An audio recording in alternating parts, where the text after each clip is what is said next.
وەختتان وەخێر خەڵکە کوردەوار و میدوارم ساق و سەلامەت بن. لە چوو لە ساڵان ڕابردوو بەناو ئۆپۆزیسیۆنە دەوڵەتە یەهودە ئێرانی بارهای بار تەبلیغیان ئەکرد کە ئەساسە جمهوریە ئیسلامی بە دەستبردنە بۆ جێبەجێکردنە مخالفەیە شەرعیکردن لە بین ئەچێ. هەر بۆیە ویسکی خواردن، مەشروبات خواردن تبدیل بوو و نوعی مبارزەکردن تەکە جمهوری ئیسلامی. هەر بۆیە ئەم ئاخرانە ڕعایەت نەکردنە حجاب ئیسلامی بوو بە کۆڵەکەیەک لەلایەنە ئەم ئۆپۆزیسیۆنە کۆلۆنیەی دەوڵەتە یەهودی مەسیحیە ئێرانی بەناوە شکاندنە کۆڵەکەکانە دەوڵەتە ئێرانی. هەر بۆیە گرانی مامر و گرانی هێلکە کرابوو بە زعفە دەوڵەتە ئێرانی کە بوو یا دەوڵەتە ئێرانی بەرەو ڕۆخان ئەچێ. ئێمە شاهد بووین دەوڵەتە ئێرانی ڕۆژ لە دوای ڕۆژ دەسەڵاتدارتر قودرەتمەندتر ئەبوو تا ئەوەی کە مڵۆزمێکی بۆ پیا بوو. ئەوەی بازیگەر ساحەیە سیاسی بێزانێت تەفاقێکی یەکجار گەورە کەوتگە و وەرچەرخانێکی گەورە لە سیاسەتە منتەقەیات دروست بووگە و لەم وەسەتە دەبێ کوردان ئاگاه بن و کوردان بە ڕەهبەریەتە ئاگاه ئینقلابی بتوانن بازیەکە بگۆڕن و بە نەفعە ئینقلابە و ئاخێزە مردمانە کوردان ئازاد سەروەر بیگۆڕن. دەوڵەتە یەهودە مەسیحیە شیعی ئێرانی نەک بە تەهدیدە فەسادە دەرونی و لە یەکترازانە ئابووری ئیمڕۆوا لە ژێرە خەتەرە، نەک پرۆژەگەلێکە بەیتە ڕەهبەری بۆ جێنشینی عەلیە خامنەئی ئەی بردە بەرۆ بە بەسیجکردنە خەڵکی لە ناوە خیابانە و هدایەتە سپاهە پاسداران تەحتە ناوە ئێترازاتە مردمی بەرەو ڕۆخان ئەڕوی.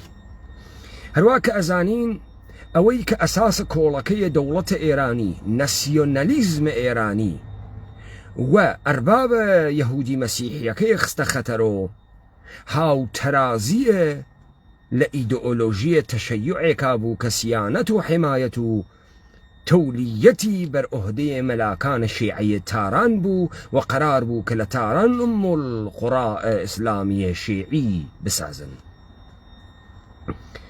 هەروە کە ئایەتوڵڵا خومەینی لە ساڵە 57 تا 6 مانگ دوای تەسلیم بوونە ئەرتەشە شاهەنشایی بەناوە پیرۆزی ئینقلابە ئیسلامی دووگانەیە مستەکبر و مستەزعەفی نەبوو. مەلایە نظامە سوڵتە هاوردەک بۆ ترازاندنە عروبە و هاوردنە فرقەگەراییە منتەقە بوو بە دیسکۆرسە حاکمە فرقەگەراییە تەشەیوع لە منتەقە. ئەمڕۆ دوای حرەکەت گەلێکە کەسێک بەناوە مقتدا سەدر زەرفە ساڵە 2003 تا بە ئەمڕۆ ڕۆژ بە ڕۆژ قودرەتمەندتر ئەوێت لە حرەکەتێکی تاریخی و مێژوویە تەولیەتە ئاستانە قبورە متەبەڕەکەیە شیعیانە جەهانی گرتە ئەستۆ و قەوانینی وەزع کرد و هشداریدا کە ئەگرا ساحێبی هەست و تاران نشینەکانە دەوڵەتە یەهودە ئێرانی بەناوە تەشەیع و ڕەهبەریەتە شیعیانە جەهان ناکەن،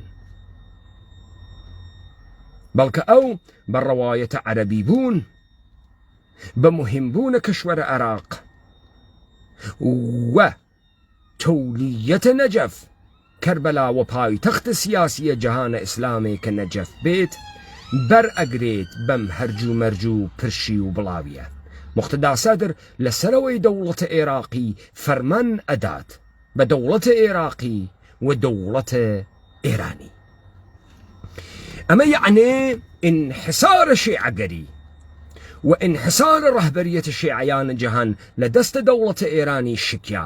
هەروە کە ئاخێزە کوردەوارە سەربەخۆ وەختی هات انحسارە کوردبازی بەدەمە قۆپان و شەرواڵ و نەورۆز و هەڵپەڕکە و فەساد بنیادینێکە لە بوجودیان نابوو لەم گروپ گەلە وابەستەی دەوڵەتانە ئیقلیمیە سەند و گفتمانە ئینقلابی ئاخێزە کوردەوارە سەربەخۆی هۆنیەوە ئمڕۆ مڵۆزمێک بۆ دەوڵەتە یەهودە مەسیحیە شیعیە ئێرانی پەیا بووگە کە گەرەکی ڕەهبەریەتە شیعیانە جەهانی لە دەست دەربێنێت مەکانی هەست ئیمکاناتی هەست تەبارە تاریخی هەست ودولة إيراني لسر مشار دانيشك لسر أرى دانيشك برو بيشو بروا أدري برو دوا بروا أدري.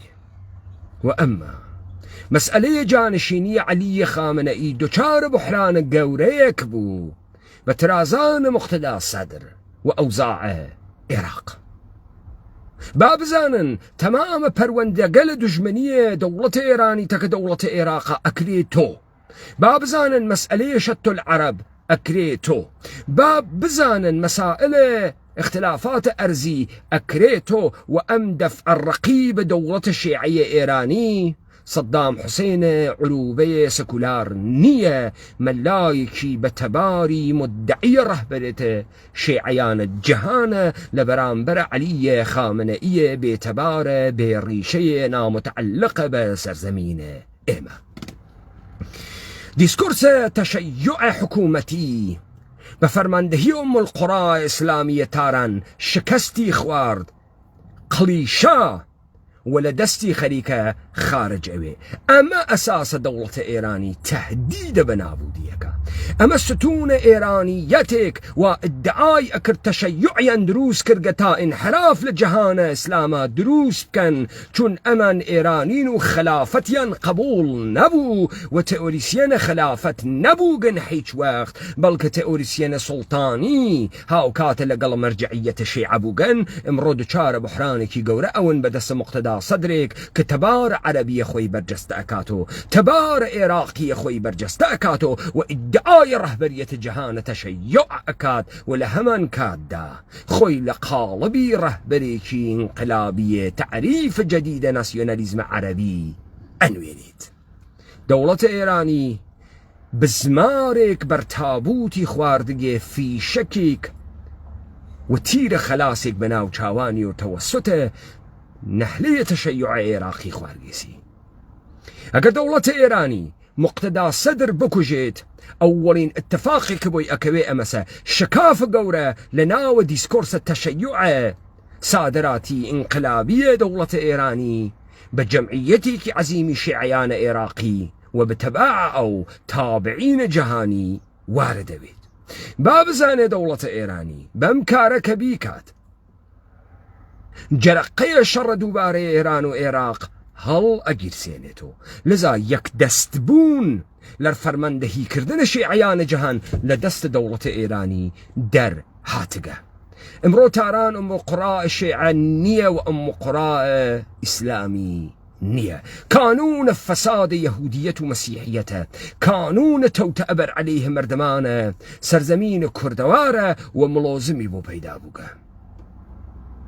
وأما حكومة إقليم كردستان دولة مركزية عراقي برو قدرة بون الراسي ودو سال مجال تنبو مردم كرد قارمان دروس كان رولي انقلابي دروس كان ايوه موجودة فاستان دروس كرد بشابينج سنتركان تانو بمجيدي مولتان ايوه بپخش دولارو بماستاو كردنو بمشخور كردن مردم كرد مردمي كي كردي فاستان دروس كرد كمردم نية ولا سر يق نفر حساب ناكن ايوه اقر راستان بكردايا واقر تحليل تان تحليلك كردان بوايا أتنزاني إجماع عن فساد روجي تواو أوي ولذا للروجي أولو برد بناغية تبديل كردن مردم كرد بلشكر كردان وآحاد مردم كردوارتان بنيرو قل انقلابي تبديل أكرد تا پشتوان ني قدرة ايوة وحفظ ايوة بن ديسكورس فاسد مؤسساتي قانوني سيستمية چپلا ايوة تواوبو.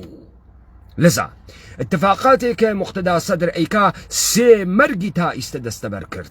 حكومة اقليم كردستان دوچار مرق سياسي بوغا نيرو قل نيابتي خائنة بعراق وكوچو المجاهدين خلق للايان ايرانية كانوا بخائن اناصري بخاك ايران چون مجاهدين خلق لبري الشر بوغا لقل صدام حسين تك دولة ايران لكات الشر مجلس اعلاي عراقي فرماندهان السفاه بدر الشيعي عراقي خائنين بآو خاك عراقا وإيوة أما أوين كلا يندأم برقيانا للرو أكريت.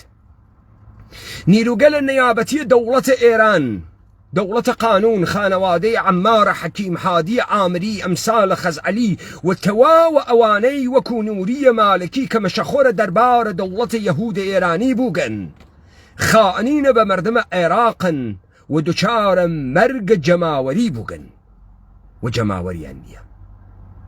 وأما دولة إيراني بم حركتي امروي مقتدا صدر دوچار مرگ ایدئولوژیک بو سي مرگ توسط جريان صدري لمنطقة اتفاق كود مرگ سياسي اقليم كردستان مرگ جماهيرية نيروغل نيابتية دولة إيراني ومرگ ايدئولوژيك دولة شيعية يهودي مسيحية إيراني. خاورميانه روشهلات ناوراست و سرزمين كردوار برو تحول قل بنرتي بنشقي وبنيادي نروى تشيع ناسيوناليزم إيراني كولكي أصلي ناسيوناليزم إيراني لدست ناسيوناليزم إيراني أترازي روايتي يكترفي ناسيوناليزم إيراني دوشار شق كلابس ونابودي أويت. أما اتفاقات السياسية كالرخيدة ومن مناسب مزاني كالجواية تحليل قال شش حفتي رابردو أم آماجة بكم بس أهمية دانة بيان نامي امرو تولية مكان مقدسة قبور متبركية مسلمين جهنبو من جملة قبر عبد القادر جيلاني لبغداد مرقد علي بن أبي طالب حسين بن علي وإمام موسى كاظم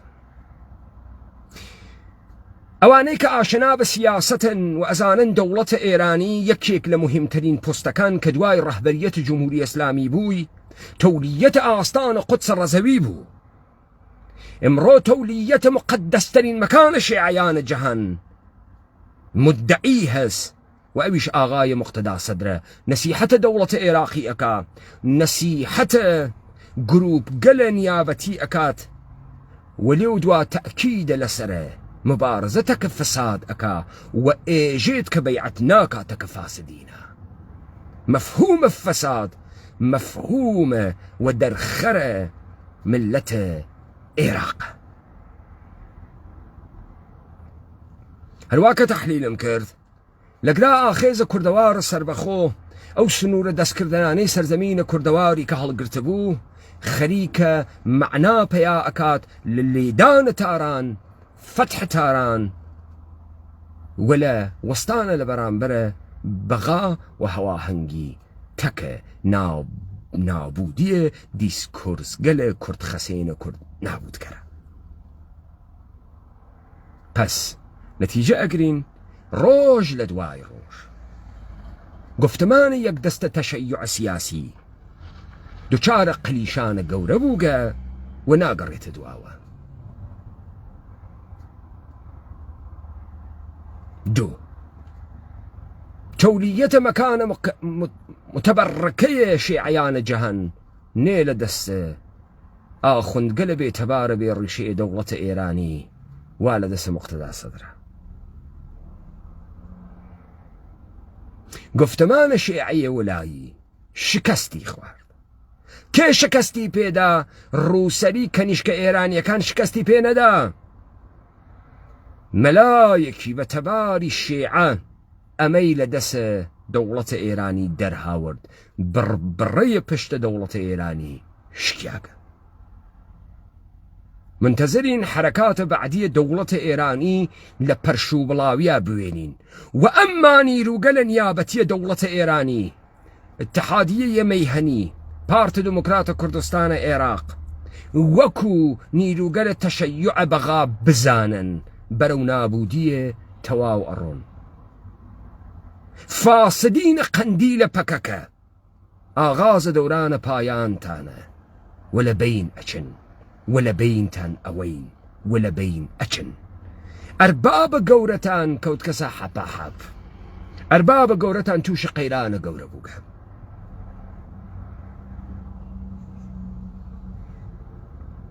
لذا روج لدواي روج ئەنچێ کە ئێمە وتمان کە اتفاق ئەکەوێ و ڕۆژ لە دوای ڕۆژ زەرورەتە پەیوەستنە بە ئاخێز و ئاخێزیان و دروستکردنە ئەرتەشە کوردان بەرجەستەتر و بەرجەستەترەوێ. دایەوە خۆش.